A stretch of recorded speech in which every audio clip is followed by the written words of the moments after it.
Hey gorgeous people! Welcome back to my gossip channel. For today's video, we're gonna talk about how I found out that I got a germ cell tumor.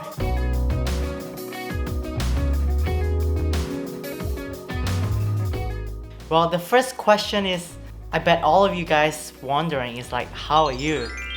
Well, I'm feeling pretty good this week. This is like week 3 after the chemotherapy. I feel like I have more energy to do stuff and just being back to normal. But then next week on Monday, I'm gonna be back for another cycle. So yeah, there you go. Next, why now? Well, some of you may ask like, why now you share your story? So for me, it's really hard at the first time because I didn't know what to expect.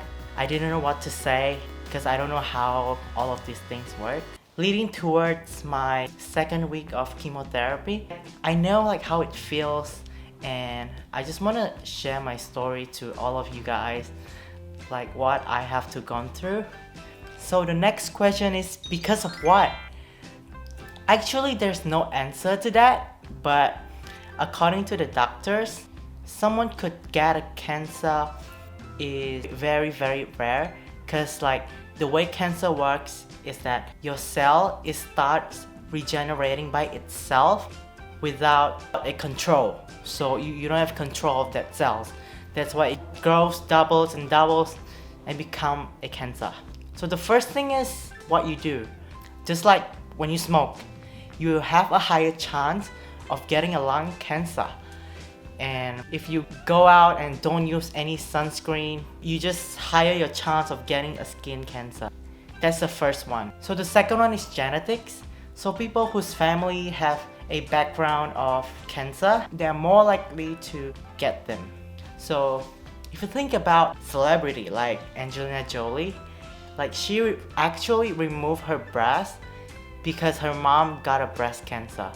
She just want to reduce the possibility of her getting that cancer. So that's the second one. So for me, in my case, first one, I never smoke. I don't tan a lot. That's why I'm Asian, pure white. And the second one is that my family don't have any history of having a cancer before. So it's very rare. So yeah, the doctor just basically say, well, we don't know when you got it. And then I told them I have a full checkup 2 years prior to the diagnosis.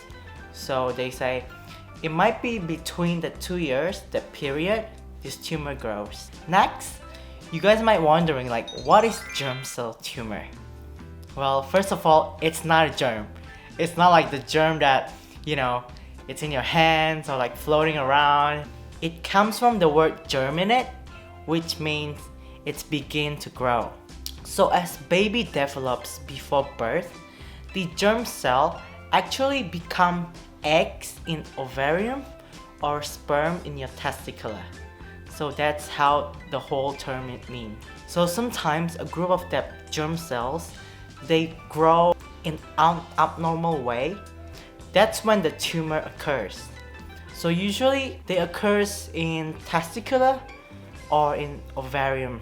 So in my case, it's in my chest, but that's the rare case. So here's the story time, like how do I found out? So 2 weeks before 2nd October, I'm not feeling sick, but it's just that I have cough and night sweats, and sometimes at night I would have like temperature. So I thought, you know, because we're in the 2020, the COVID corona time, I thought I might have COVID. So then I get tested and it was negative. I tried to get some medication and some cough medicine, and it just doesn't work at all. And then after I found out that the COVID is negative, I booked an appointment with my GP. The GP just basically ordered a chest x-ray and a blood test because I went there in the morning. So I get the chest x-ray straight away and I got the results. So in 1 hour, the GP called me back and like, Alvin, can you come back to the clinic? And then I said, yeah, I can. I was like, what's happening? And then when I got there, he showed me the results and They found out there's a 12 centimeter in the chest. It's a mass. So the first diagnosis is that it could be a thymic tumor or lymphoma. I was kind of shocked. I was sitting down there just looking at the GP eyes, and then he said, okay, we should do another CT scan. So I go into emergency on the hospital, and then they did the CT scan and everything. But then because tomorrow is Saturday and Sunday and Monday is Labor Day, so basically they shut down everything. So even the doctor is just like the usual doctor, not like the specialist. So I decide to discharge myself because I have to stay the night in the hospital. So I discharge myself the next day, and then they basically told me that I should have biopsy, but then I'm just not ready yet because I don't know what is it. Like, it could be anything. It could be like infection. It just like burst in the picture on the x-ray. Who knows? And then they booked me up with a professor. He's an oncologist.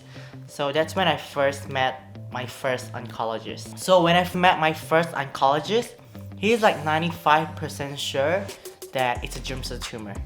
But then I asked, like, why? Like, what makes you think it's a germ cell tumor? And then he said, because your tumor marker is very high, and then because with the area the mass is. So he said it couldn't be anything else. And then he suggests that I get the chemotherapy or the treatment the Monday next week. And then I was like, that's too fast, seriously. Then we arranged that he's gonna give me 1 week to make a decision, and then we take it from there. So within that 1 week period, I just keep looking for doctors and doctors and doctors. So, you know, the next day I saw the second GP, and she basically told me to go to cardiologist to check my heart because maybe it's from the heart. I didn't tell any of the GP like if I already got the x-ray. I just tell them that, oh, I have cough, and then I have fevers before and night sweats. So the cardiologist checked on my heart and everything was fine. And she even ran a stress test and the result was fantastic. And I went to the third GP and he just gave me nothing. So at that point I was like, fine, I'll find another one. And then I go to see the fourth GP and he just ordered a blood test. But this fourth GP is Indonesian, so I feel like, you know, Indonesian and Indonesian might understand each other. But then he only gives me a blood test. So at that point I know that I need another chest x-ray or CT scan because I need to compare two results and to see if they are the same. So I go to see the fifth GP and finally she ordered a chest x-ray and blood test and CT scan. And then basically I got the results on that day as well, and I compare it, it's just the same. So after everything that I've been through on that week, I go and see my first GP and I told him, look, I feel like I need a second opinion.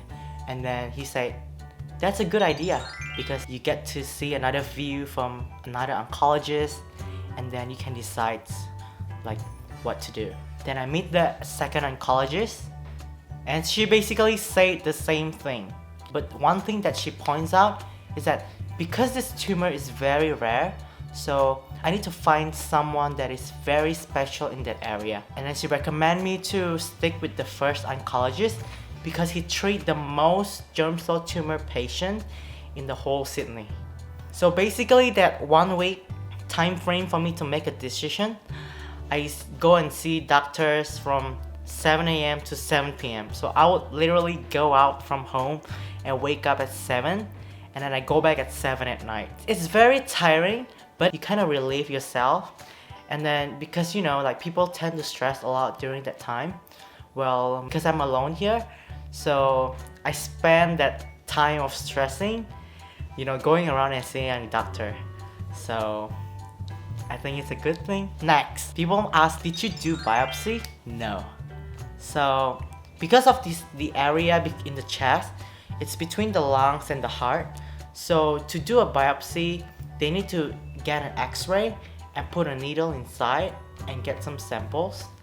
And the oncologists say you didn't always get the result, and it's a very invasive procedure. Sometimes they might get the debris of the tumor, or they might not get the cancer cells, or they might get. So it's kind of risky and wasting time.